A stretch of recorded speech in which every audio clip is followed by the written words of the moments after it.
کوئی کام سیدھا نہیں ہوتا، جس کام میں ہاتھ ڈالتے ہیں نقصان ہوتا ہے، کچھ سمجھ نہیں آتی، زندگی سے تھک گئے ہیں، اس قسم کی مایوسی والی باتیں کرتے ہیں. تو ان کو صرف ایک عمل بتاتا ہوں، دن میں کسی بھی وقت ایک بار یہ کر لیا کریں. 33 بار درود ابراہیمی پڑھ لیں، 33 بار یا ذوالجلال والاکرام پڑھ لیں،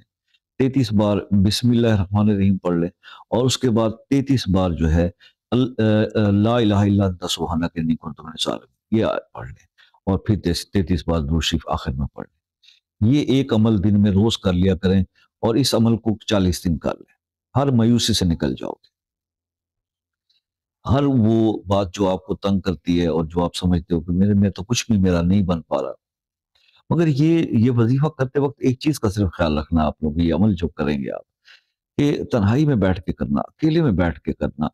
اور اپنی زندگی پر نظر رکھ کر اور اپنے رب کے بارے میں سب سوچ کر، ٹھیک ہے نا، جو